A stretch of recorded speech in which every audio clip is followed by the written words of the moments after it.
Located off the southeastern coast of Africa is the island nation of Madagascar. It's a massive island known for its beautiful and diverse wildlife. And Madagascar is a unique country in almost every respect.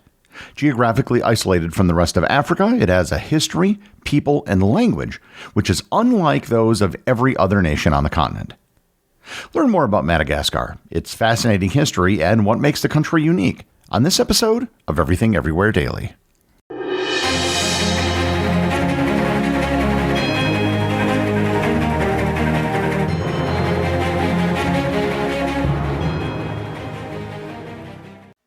This episode is sponsored by Fiji Water. You've probably heard of Fiji Water and have seen it in stores. Well, Fiji Water really is from the islands of Fiji. Drop by drop, Fiji Water is filtered through volcanic rock, 1,600 miles away from the nearest continent and all its pollution, protected and preserved naturally from external elements. In this process, it collects a unique profile of electrolytes and minerals, resulting in more than double the electrolytes as the other top two premium bottled water brands, giving Fiji Water its smooth taste. Fiji Water's electrolytes are 100% natural, and this water even has a perfectly balanced pH of 7.7. I've recently been trying to reduce my consumption of diet soda, and I found Fiji Water to be a great alternative. Visit your local retailer to pick up some Fiji Water today for your next backyard party, beach day, hike, or even your home office. Fiji Water is Earth's finest water. This episode is sponsored by Mint Mobile. There are numerous subscriptions that you pay for every month. If you want to reduce your monthly spending, your only option is usually to cancel and go without. But in case of your phone, you can significantly reduce your costs while still enjoying almost the exact same service by switching to Mint Mobile. With plans starting at just $15 a month, Mint Mobile gives you premium wireless service on the nation's largest 5G network. With Mint Mobile, you can use your same phone number, contact list, and even connect to the exact same towers and cellular network. The only difference is price. And that's why I recommend Mint Mobile. This year, skip breaking a sweat and breaking the bank. Get your summer savings and shop premium wireless plans at mintmobile.com/EED. That's mintmobile.com/EED. Upfront payment of $45 required, equivalent to $15 a month. Limited time new customer offer for first 3 months only. Speeds may slow above 35 gigabytes on unlimited plan. Taxes and fees extra. See Mint Mobile for details. Any discussion of Madagascar has to begin with the country's geography, as everything else that makes the country interesting flows directly from that. Madagascar is located off the southeastern coast of Africa in the Indian Ocean. It is an area of approximately 587,000 square kilometers or 226,000 square miles, making it roughly the size of France. It has a population of approximately 32.7 million people, ranking it as the 49th most populous country in the world, placing it between the Ivory Coast and Saudi Arabia. Most of the country's area is comprised of the main island, which is the fourth largest island in the world and the second largest island country in the world after Australia. Madagascar can be split into 5 different regions, each with its own unique geography. These regions include the East Coast, the Saranana Massif, the Central Highlands, the West Coast, and the Southwest. The East Coast is primarily made up of lowlands, which are areas at or near sea level, with steep bluffs and ravines leading into the highlands. Much of the eastern coastline is considered hazardous due to its steep drop-offs and deep waters, which are home to a variety of wildlife, including sharks. The next region is the Saranana Massif, which is at the northernmost portion of the island. This region has the highest mountain on the island, Maramokotro. The Central Highlands contains the capital city of Antananarivo. This region is mountainous and accounts for a substantial portion of the country's agricultural output and population. The region is renowned for its Rift Valley, which features Lake Alarotra, the largest lake on the island. The West Coast holds deep bays and important harbors for the country. Any non-coastal part of the West Coast is largely swampland and hasn't been extensively developed.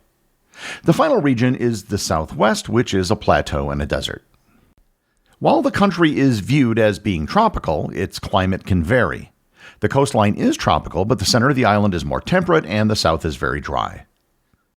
Madagascar was once part of the supercontinent Gondwana, which comprised the continents of South America, Africa, Antarctica, Australia, the Arabian Peninsula, and the Indian subcontinent. After the continent split, Madagascar remained connected to both Africa and India, eventually separating from Africa 80 million years ago and from India 90 million years ago. This left Madagascar isolated from the rest of the world. The result of this is that almost 90% of the island's animal species, including lemurs, are endemic to the island. And over 80% of the plants in Madagascar are also unique to the island. The amount of distinctive wildlife has made Madagascar one of the 17 most biologically diverse countries on Earth. Perhaps the most incredible fact about Madagascar is that its initial human settlement arrived about 2,000 years ago from what is today Indonesia, not Africa. Given Madagascar's proximity to Africa, this is surprising to many people. Still, it's perhaps the greatest testament to the fact that, for the most part, Africa did not develop seafaring cultures. Africa is only located approximately 270 miles or 435 miles from the African coast. Yet it was people who came from over 4,000 miles away who ultimately settled the island. Early settlers cleared the coastal rainforest for slash-and-burn agriculture. Later, Arab traders arrived on the island between the 7th and 9th centuries, and finally Southeastern Africans began to arrive on the island about 1,000 years ago. Arab traders made the first written record of Madagascar's history.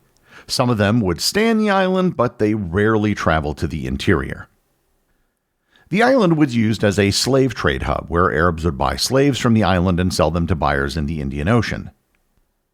Though Arabs were never able to convert the native population of Madagascar to Islam, many Muslim practices have remained in the country, including circumcision and abstaining from eating pork. European contact in Madagascar began with the Portuguese around the year 1500. The Portuguese arrived with a bang, literally. They attempted to destroy the Arab settlements and Christianize the natives.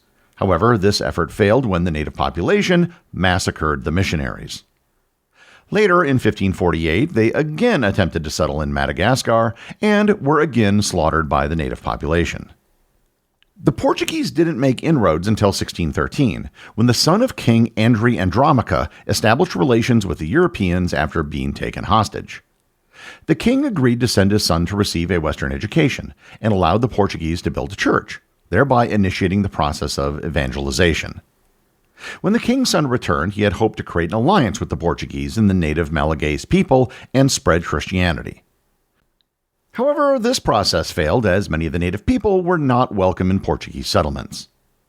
And this failure led to the death of some of the missionaries and resulted in the Portuguese pulling away from the island in 1615, viewing it as simply a death trap. After the Portuguese left, the British and Dutch attempted to settle the island. The Dutch arrived first on the east coast and immediately began dying from malaria, hunger, and the local population. Slightly later, the English arrived and were quickly massacred by the natives. After these few settlement attempts, the effort was mostly abandoned by European powers. In fact, the Malagasy aversion to Europeans continued, with even European pirate vessels being massacred by locals if they happened to land on the island. The next colonization attempt was led by the French. They wanted to establish an outpost on the island to counter British influence in the Indian Ocean. This colony was more successful, though the colonizers were still facing issues like disease. The French were cruel to the native population and were basically in a constant state of war. The locals would refuse to trade with the French, effectively blockading the colony. Despite the best efforts of the French, history would come to repeat itself. About 30 years after starting the French colony, the Malagasy massacred the colonizers, with a few lucky escapees abandoning the settlement. Throughout the 18th century, the island was ruled by various native Malagasy kingdoms. One of the kings in the East Coast region, Ratsumaleho, allowed the French East India Company to hold the island of Sainte Marie, located just off the coast of Madagascar. The company arrived on the island around 1750 and was mostly wiped out by disease in just a few months. The native people then once again massacred the survivors. The French retaliated by destroying villages and killing natives in a brutal campaign. But this colony too was later abandoned in 1761. One European who did not get himself killed was the Polish-Hungarian noble Maurice Beniowski. He proposed a new French enterprise in Madagascar, wanting to reassert influence over the island. Arriving in 1774, he was very popular in Madagascar, aligning himself with native chiefs and creating infrastructure such as roads and canals. He was eventually proclaimed the sovereign chief of Madagascar by the Malagasy people. But his good relations with the people ultimately backfired.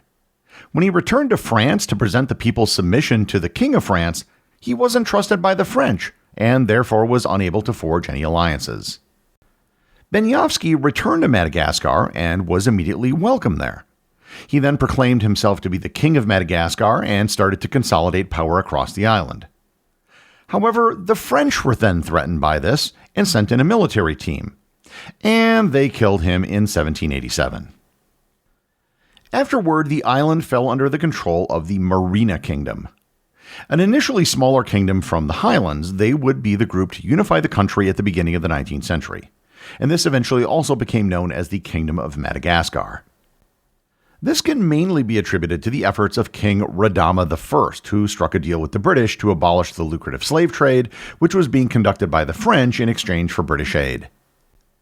The unified Kingdom of Madagascar lasted for roughly a century and was characterized by the development of schools, the transcription of the Malagasy language, and the adoption of new technologies. Yet it also had some very strong isolationist tendencies. The most notable leader from this period was Queen Ranunalova I, who ruled for 33 years, from 1828 to 1861. At the start of her rule, Europeans had been trading with the island and making political and religious inroads. Her reign was highlighted by extreme isolationism.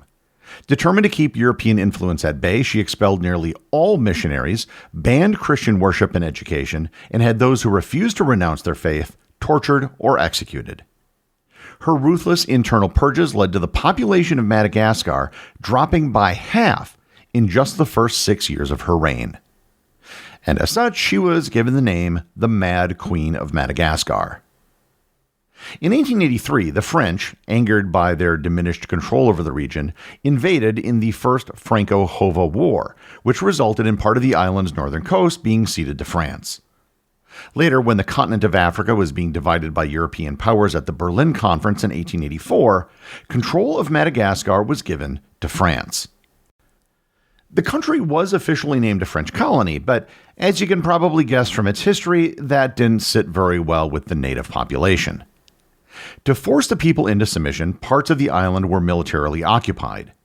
And due to the tyranny faced under the Merina Kingdom, many common people actually collaborated with French forces, and the monarchy surrendered in 1895. The French were instructed to use restraint towards any native people that were not Merina, and for the most part, they adhered to this guidance, and it worked. Under French colonial rule, slavery was permanently abolished and plantations were formed. Many former slaves became sharecroppers, but were still harshly discriminated against. Under colonization, mining and forestry companies were established, and taxes were typically paid in labor, creating a cheap workforce for French colonists. Independence movements began to grow in the 20th century. French occupation by the Nazis in World War II caused colonial forces to become even more unpopular, and independence movements began to gather more traction. A Malagasy uprising began in 1947, and in response, the French reformed their colonial institutions in 1956. By 1958, the Malagasy Republic was considered an autonomous French state and became fully independent on June 26, 1960. Since gaining independence, Madagascar has experienced significant political instability. It has seen the creation of 4 different republican governments. The First Republic had a French-appointed president named Philibert Tsiranana. He maintained many of the colonial ties to France and kept many institutions French in language and culture. He lost power in 1972. Following his rule, a series of short spurts of leadership occurred, and eventually the Second Republic was formed in 1975, which lasted until 1993. This republic had a Marxist-Leninist orientation and was led by Didier Ratsakara. The Second Republic was closely tied to the Eastern Bloc and pretty much destroyed the country's economy. In 1991, Ratsakara was ousted in the presidential election and a transitional government was formed. The Third Republic lasted from 1992 to 2010. The country got a new constitution that created a democracy and emphasized human rights and freedoms. But this period was plagued by continued economic stagnation and massive political corruption. A coup d'etat occurred in 2009, and a new constitution was created in 2010, creating the Fourth Republic. The Fourth Republic hasn't really done much to improve the lives of most people in the country, as a massive famine occurred in 2021 and 2022. As of today, the nation's gross domestic product is only approximately $17 billion, with 69% of the population living below the nation's poverty line of just $1 a day. Madagascar is a paradox. It is technically considered part of Africa, even though it's geographically, ecologically, ethnically, and linguistically different from every other country on the continent. Those differences are what make Madagascar special and unlike any other country on Earth. The executive producer of Everything Everywhere Daily is Charles Daniel. The associate producers are Austin Oetken and Cameron Kieffer. Research and writing for this episode was provided by Olivia Ash. Today's review comes from listener Ameripithecus cogitans over on Apple Podcasts in the United States. They write, "A must-listen for the curious mind. The variety of subjects and the bite-sized format is what sold me when I discovered this podcast. Gary is an engaging host who does a great job of distilling his research into little packets of goodies for the brain. I've just become a new member of the Pacific Northwest Completionist Club, Western Washington chapter. So now I guess I start over, or maybe go backwards. Thanks, Gary, for being a regular companion over the last year." Thanks, Ameripithecus, and congratulations on achieving Completionist Club membership. It's quite an accomplishment. However, your path to Platinum Elite status in the Completionist Club may be even more rewarding. Remember, many are called, but few are chosen. Remember, if you leave a review or send me a boostagram, you too can have it read on the show.